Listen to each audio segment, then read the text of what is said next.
इस वीडियो में हम प्रश्नावली 13.1 का क्वेश्चन नंबर 4 करेंगे। किसी डिब्बे में भरा हुआ पेंट इतने मीटर स्क्वायर के क्षेत्रफल पर पेंट करने के लिए पर्याप्त है, तो इस पेंट से कितनी ईंटों को पेंट किया जा सकता है। तो जो ईंट क्वेश्चन में गिवन है उसका आकार एक घनाभ का आकार है जिसकी लंबाई, चौड़ाई और ऊंचाई दी है। तो ये लिख देते हैं। यहाँ पे लंबाई है ईंट की 22.5 सेंटीमीटर, जो चौड़ाई है 10 सेंटीमीटर और जो ऊंचाई है वो है 7.5 सेंटीमीटर। ये जो ईंट है उसकी डायमेंशन दी है और जो कुल एरिया है जो पेंट कर सकता है, जो डिब्बे में भरा हुआ पेंट का एरिया, तो कुल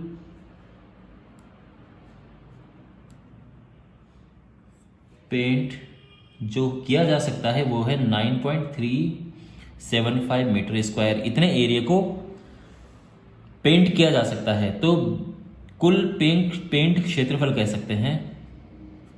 इतने एरिया को हम पेंट कर सकते हैं जो डिब्बे में पेंट है।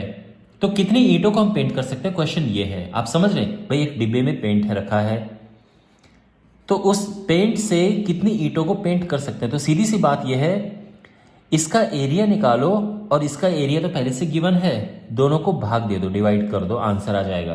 तो हमें निकालना है ईंट का एरिया, ईंट का क्षेत्रफल,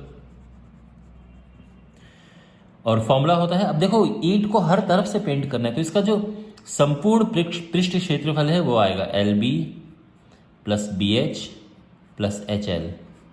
अब यहां पे वैल्यूज पुट करनी है। 2 इंटू L है 22.5, B है 10, 10 इंटू 7.5, 7.5 इंटू 22.5। अब इसको सॉल्व करना है तो ये तो आ जाएगा 225 बड़े आराम से, और ये 10 से मल्टीप्लाई होकर 75 आ जाएगा।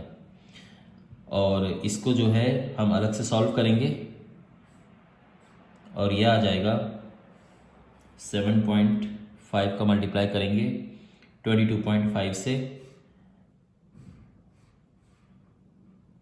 And the answer is 168.75। मैंने इसको कैलकुलेट करने के लिए कैलकुलेटर का इस्तेमाल किया है, लेकिन आप ऐसा नहीं करेंगे, ठीक है। टाइम बचाने के लिए मैंने ये किया है। एनीवे, इसको प्लस करेंगे तो टोटल ये हो जाएगा, देखो ये तो 300 हो गया, इनको प्लस करेंगे 300 में ये प्लस करेंगे तो ये हो जाएगा 468, और इसमें फिर 2 का मल्टीप्लाई करेंगे, 5 दूनी 10 का 0, 14, 15 का 5 हासिल 1, 2 8 16, 1 17 का 7 हासिल 1, 2 6 12, 1 13, 9, 937.50 ये सेंटीमीटर स्क्वायर है एक ईंट का एरिया। तो कुल ईंटें कितनी पेंट की जा सकती हैं, तो कुल ईंटों की संख्या, तो उसमें हम क्या करेंगे, जो ये पेंट है इसको डिवाइड कर देंगे 937.50 सेंटीमीटर स्क्वायर से। लेकिन दोनों में ध्यान रखो, यह है मीटर स्क्वायर, यह है सेंटीमीटर स्क्वायर, तो दोनों की यूनिट को बराबर करना है हमें। यह हो जाएगा 9.375 इंटू, देखो कितने का गुणा करें कि यह सेंटीमीटर स्क्वायर हो जाए। 1 मीटर में होते हैं 100 सेंटीमीटर, क्योंकि ये स्क्वायर है तो 2 बार हमें 100 का गुणा करना पड़ेगा।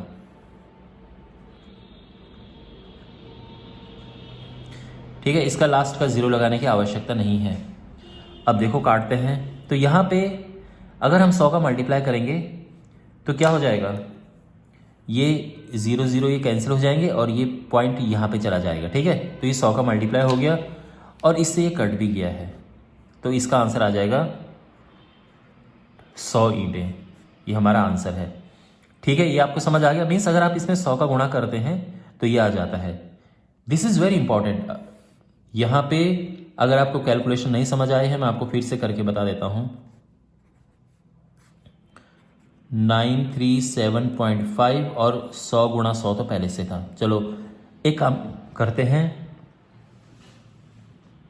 यहां से अगर हम पॉइंट हटाते हैं तो ये आ जाएगा। देखो 3 प्लेस है तो ये आ जाएगा, और यहां से पॉइंट हटाते हैं तो ये एक प्लेस पे आ जाएगा।